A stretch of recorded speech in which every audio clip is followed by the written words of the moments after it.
happening now on this edition of UCentral News. New updates following former President Trump's indictment, and now a 14-day burn ban in Logan County after multiple structures have been destroyed. And next, after the controversial LSU win, is the White House now inviting runner-ups to celebrate? UCentral News starts now.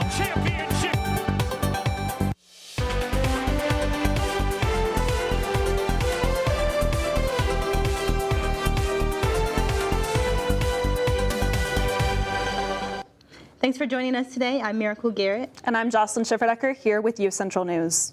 Today, former President Trump arrived at the Manhattan courthouse in New York to turn himself into law enforcement. Legal officials say that Trump is facing charges related to falsifying business records in a hush money investigation.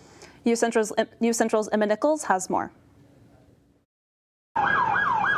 Former President Donald Trump walking into his historic arraignment on more than 30 charges related to business fraud. Tuesday's legal proceedings, relatively short, but its impact on American history, seismic. Trump is now the first ever former or sitting president to be criminally charged. The charges center on a 2016 hush money payment to adult film star Stormy Daniels, facilitated by his then personal lawyer and fixer, Michael Cohen, and testified to the New York grand jury against his former boss. Michael Cohen did time for a crime that the federal prosecutors in Manhattan said Donald Trump directed him to do, and it was only for his benefit.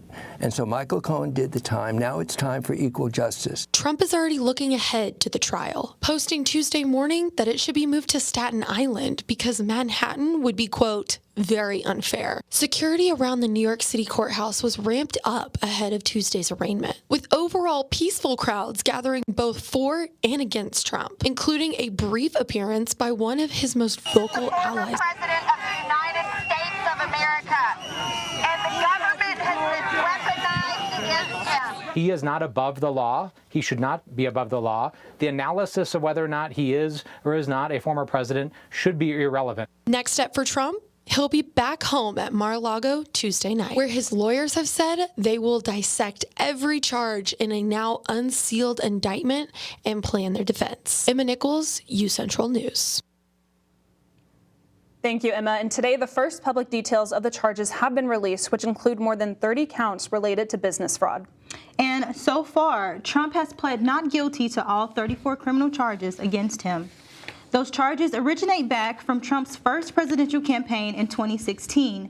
The investigation surrounds a hush money payment made to an adult film actress, Stormy Daniels. For further insight, a UCL political science professor and student analyzed why this is so important. What does it mean to be indicted? So being indicted is basically when you're a person who is formally charged with felony counts by a grand jury. Mm-hmm. And a grand jury is made up of like 16 to 23 citizens who weigh the evidence. And that is a closed time where, you know, they can deliberate by themselves. And it basically means that, you know, in New York, they require a grand jury if there's felony counts. Mm-hmm. So the next step will be an actual trial, but expect that 12 to 15 months from now. So the beginning of an indictment is really just the beginning of any criminal court procedure. It's going to be the point where the charges are decided. What are we going to charge the defendant with? And that's where we're at now.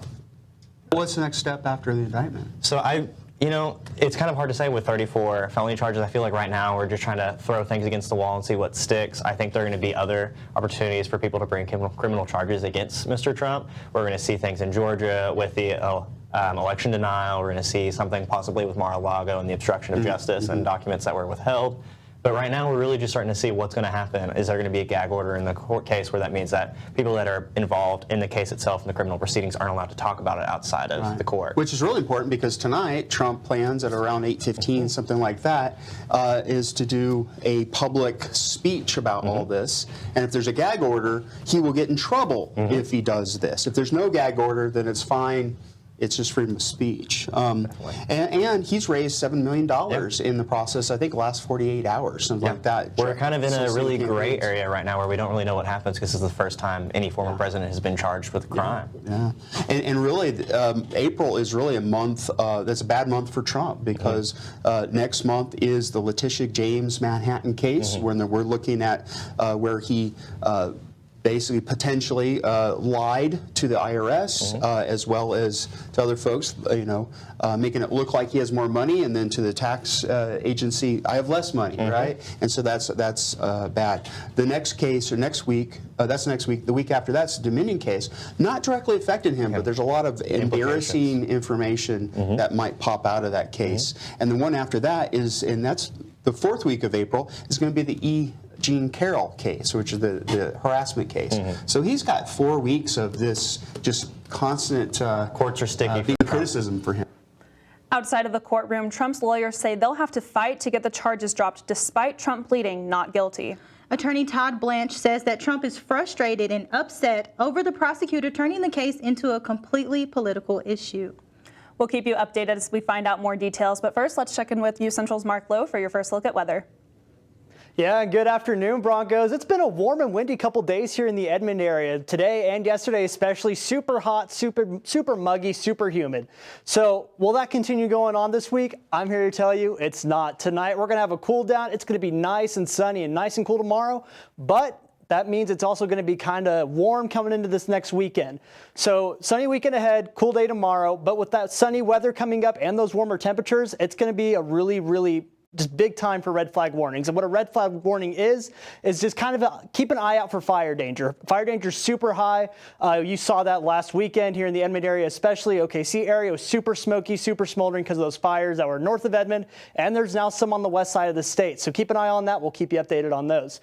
But looking here in the Edmond area, step outside right now, it's 86 degrees, windy, winds out of the southwest at 22 miles an hour. Humidity's up to 20% right now, and it feels like 83 degrees. That wind is definitely cooling it down. Looking across the state at the moment, 74 up in Guyman, 91 down in Altus, 88 over in Lawton, 81 up in Miami, 83 over in Tulsa, and 82 down in Idabel, and finally 85 degrees in the OKC area. Coming up later on in the show, I will give you guys a full rundown of the 7-day forecast coming up. Back to you at the desk. Thank you, Mark. Definitely really important to be extra alert and careful as we're on those red flag warnings. Don't go anywhere. Up next, we've got more on Trump's arrest and arraignment. And UCentral's Lauren Henry has the details right after the break.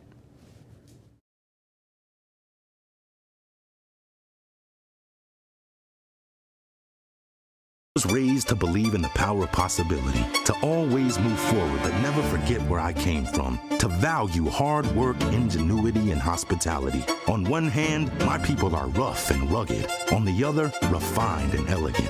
They taught me how to love beautiful things and cherish my past, to seek out adventure, eat well, and to have a good time. So I keep their traditions alive every place I go. They call me Oklahoma City, but you can call me the modern frontier.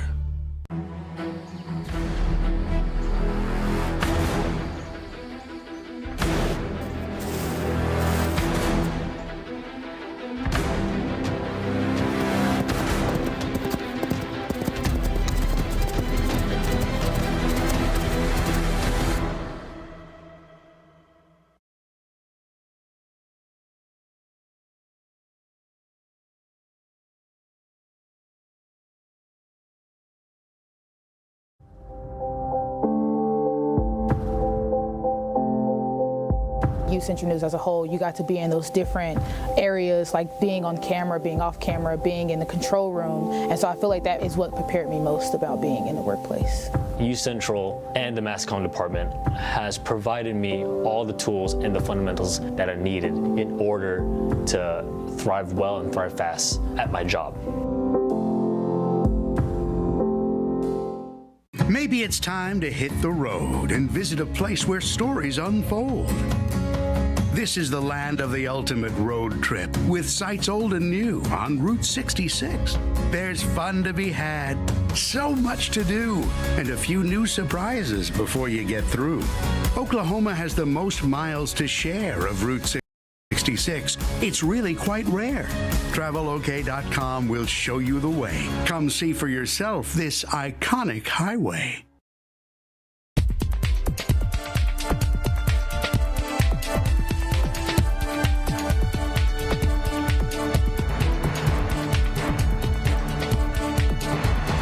I'm Lauren Henry, here to keep you in the social media loop. Twitter is blowing up today with photos, memes, and videos centered around Trump's indictment. In this video, you can see Representative Marjorie Taylor Greene trying to make her way through a crowd after shortly joining the protest against the indictment. Commenters said that Greene attempted to communicate to the crowd with a megaphone, but was drowned out by counter-protesters who also showed up. Greene was seen leaving with security shortly after. And on the other end of the spectrum, hashtag Pray for President Trump is trending on Twitter. Comedic images created by supporters of the former president are being posted online in light of the arrest and indictment, calling for people to pray for Trump and his family during this time. And March Madness is over, but the controversy surrounding two of the women's star players is still in full swing. After LSU took home the NCAA National Women's title against the University of Iowa, fans began to criticize the sportsmanship of LSU player Angel Reese. You can see Caitlin Clark from the University of Iowa and Reese taunting each other during the heated game. Fans took to Twitter shaming Reese for her actions when Clark seemingly did the same thing. This sparked racial controversy because Reese's actions were condemned, while the internet praised Clark's. Joe Biden also went on to extend an invitation to the White House to the runner-up when that has never been done in the past. Reese responded to the article on Twitter by calling it a joke. Regardless of the internet backlash Reese has faced, she's seemingly unbothered and proud of her team's recent win. And Paycom announced that the Stevie Nicks concert is going to be canceled due to illness in the band. Ticket refunds will be available at the point of purchase. That's all I have today. Back to you guys at the desk. Thanks, Lauren. And temperatures are rising, so that means spring is definitely upon us. Mark Lowe is going to have your full forecast coming up.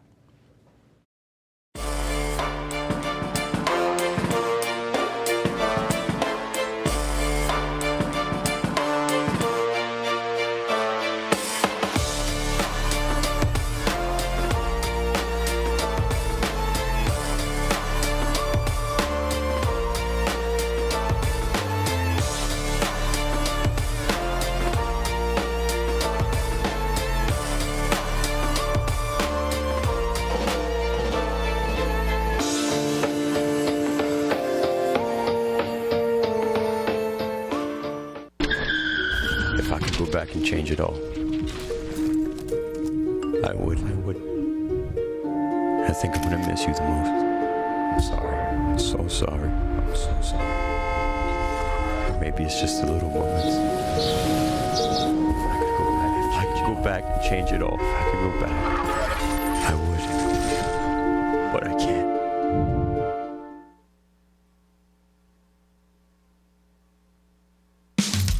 You can achieve a lot using your imagination. I mean, I don't like to brag, but... Wait, who's that? And why is she all over these achievement awards? But with STEM, the sky's the limit. Shaboom!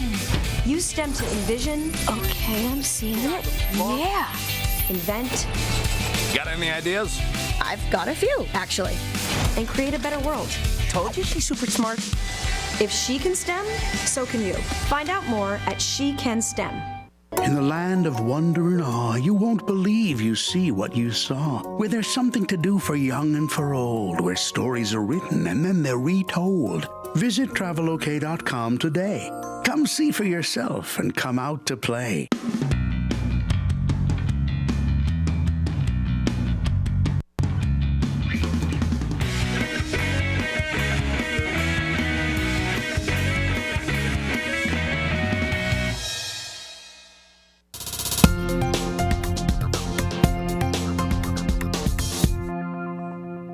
Welcome back, Broncos. Again, if you guys have been outside today, it's been pretty windy, kind of warm across the state, maybe even some rain in some parts of the state. But tonight, as that winds come in and starts that cold front, those storms are going to be pushed out, and it's going to be a really nice and clear night for you guys tonight. However, if you do have any night plans tonight, going out to dinner with some friends, whatever it is, you guys might want to bring a jacket because that wind is going to keep coming in, and it's going to get colder and colder as the night goes on. Tonight here in the Edmond area, you're going to be looking at 50 degrees tonight, windy, winds out of the northwest at 18 miles an hour. Humidity is going to be 43%. Rain, there's really no chance of it. This wind is going to be pushing all those clouds out to have a nice sunny week for the rest of the day. Tonight, though, looking across the state, we're going to be looking up in northwest Oklahoma, up in Guymon. It's going to be 30 degrees, 48 down in Altus. Watch these temperatures change as it goes to the east side of Oklahoma. 50 degrees here in the OKC area tonight, 51 up in Miami, 50 in Tulsa, 63 down in McAllister, and 68 down in Idabel. That's going to be the warmest part of the state tonight. And looking into tomorrow, Idabel, 74 degrees, 71 in Ponca City tomorrow, 73 here in OKC, 64 in Clinton, and again over here in northwest Oklahoma, 54 up in Guymon. So guys, just be prepared for tomorrow. It's going to be colder, but you should still bring a jacket and prepare for sunny weather. Summer is not far around the corner. You guys are going to want to start wearing sunscreen if you're going to be out for long periods of time. Just be ready for summer and spring-like weather and be ready for that sun to come back. Coming up later on in the show, I'm going to give you guys your 7-day forecast rundown and a little bit more info on what to look for temperatures coming up and how to be better prepared. Back to you guys at the desk. All right, thank you, Mark. We will see you then. And more than 90 fires burned across the state over the weekend due to the severity of dry weather. Logan County lost more than 30,000 acres, and so far 32 people have been hurt. Currently, the county is under a burn ban for the next 2 weeks as emergency management assesses the damage. And over the last few days, 5 dogs have already died after an outbreak in the OKC animal welfare shelters. The infection has impacted over 150 animals, and shelters are keeping their doors closed to adopters. They're also not accepting any strays at this time. And a reminder to voters about today's special election. Every county in the state has something on the ballot for municipal and school board elections. UCentral's Natalie Bailey has the details.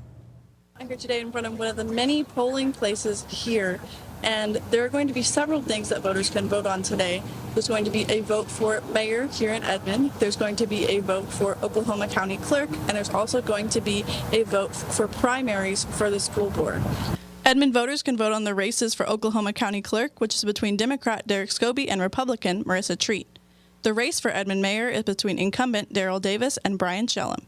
There's also 2 races for Edmond City Council after Councilman David Chapman and Josh Moore chose not to seek re-election. The candidates up for the Ward 1 race are Ashley Bradley and Tom Robbins, while the candidates for the Ward 2 race are Barry Moore and Judy Raw. As long as you are still in line before 7, you can still make your voice heard. From Edmond, Natalie Bailey, UCentral News. Thank you, Natalie. Also happening tonight, the Oklahoma City Myriad Gardens will be hosting a free yoga event for Myriad in Motion. The event will take place from 6 p.m. to 7 p.m. and will be held on the Myriad Garden grounds. Also tonight at the downtown ACM at UCO Performance Lab, students will be gathering to perform a variety of cover music. The concert presents a great opportunity for students to showcase their talents, and doors open at 6:30 p.m. with the concert beginning at 7. Tickets are $10 at the door or free with a valid student ID. And are you looking to motivate employers to hire you? Well, UCO will be hosting a cover letter workshop tomorrow from 3:30 to 4:30 p.m. You can join online or attend in person in room 121 in the College of Business building.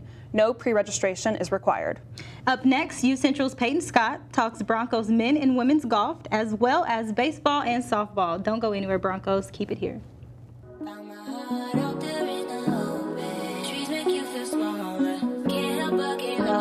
Feel the beat of nature at a park or forest near you. Find a forest and music inspired by nature at discovertheforest.org.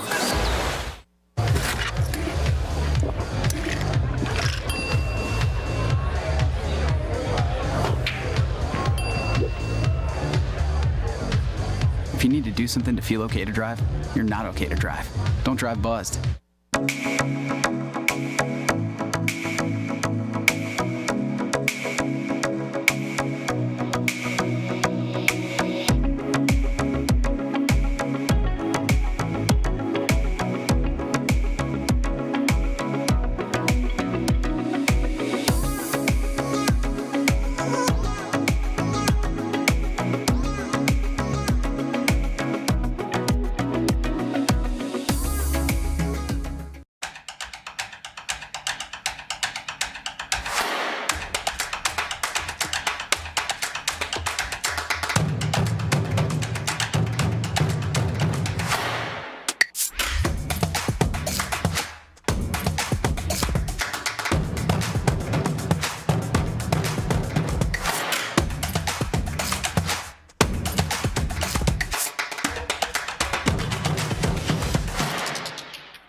Welcome back, Broncos sports fans. I'm Peyton Scott, and this is your Tuesday Sports Report.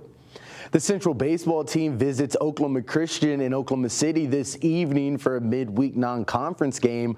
The Broncos are coming off a 3-game MIAA series loss to Pittsburgh State, falling in the series 1-3. Central is currently ranked 5th in the MIAA and will be back home to host Washburn on Thursday in the first of 3 MIAA games with the Ichabods at Wendell Simmons Field. The 3-game series is being played Thursday, Friday, and Saturday for the Easter holiday.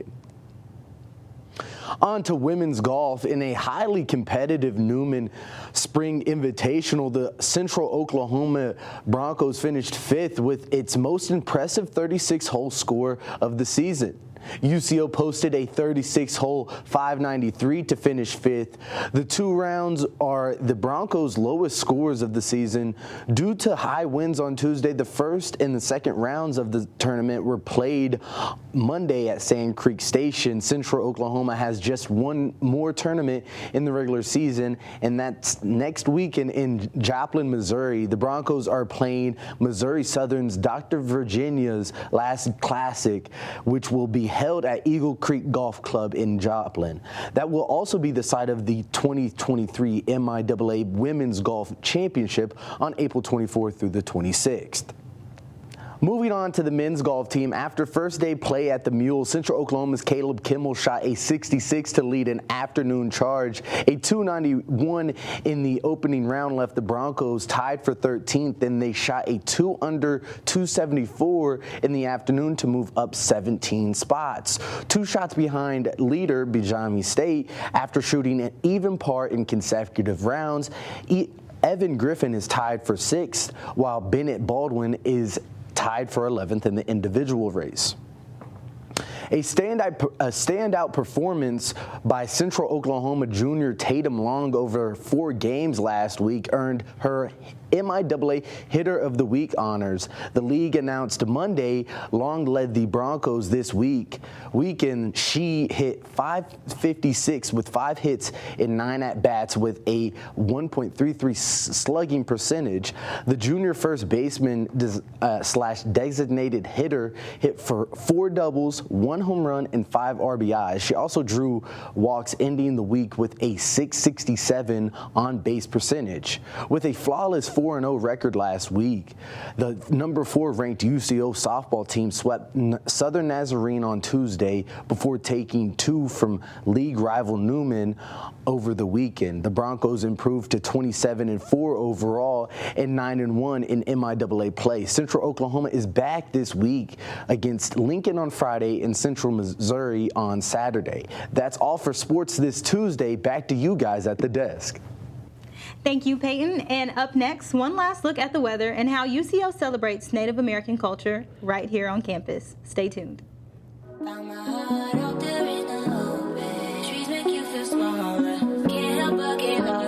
Feel the beat of nature at a park or forest near you. Find a forest and music inspired by nature at discovertheforest.org.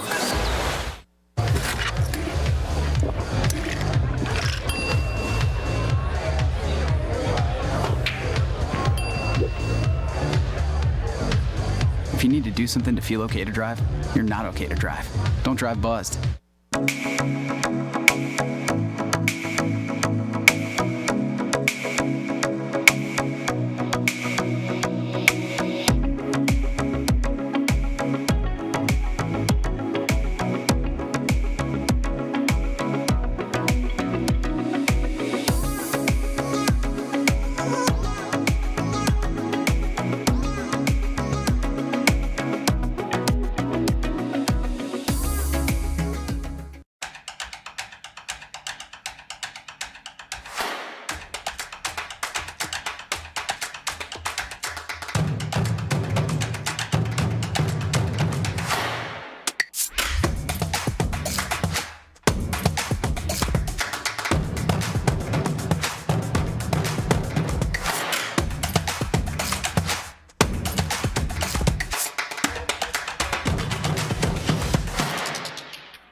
Thanks for staying with us. You know, today's been pretty nice. Yesterday was glorious, honestly, weather-wise. Yes. The weather felt so nice. Mark, what do you have for us today?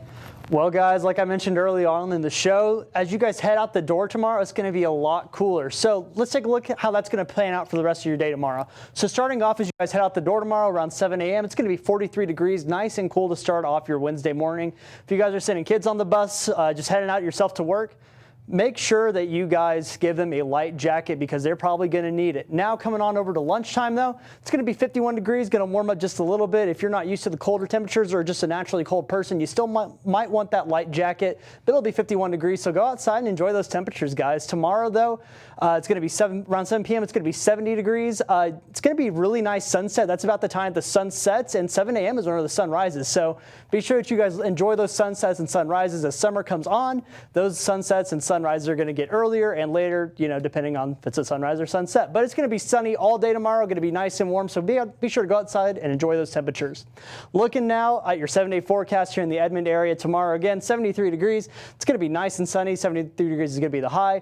Tomorrow or Thursday and Friday and Saturday, it's going to be partly cloudy, but that's going to be more sun than it is going to be clouds. So again, make sure you guys are wearing sunscreen as the summer keeps coming on. 66 degrees, though, is going to be your high on Thursday, 70 degrees on Friday, 72 over on Saturday, and coming on to Easter Sunday, it's going to be nice and sunny. Almost 80 degrees is going to be a high of 79. Monday is super hot, 86 degrees, very similar to what it is today and yesterday here in the Edmond area. And we're going to start getting a little bit more of a cool down next Tuesday whenever some more winds come through the area. It's going to be 85 degrees and windy next Tuesday. But again, as you guys step outside the door to go home, back to your dorms, whatever it is, it's going to be 86 degrees, still really windy here at UCO.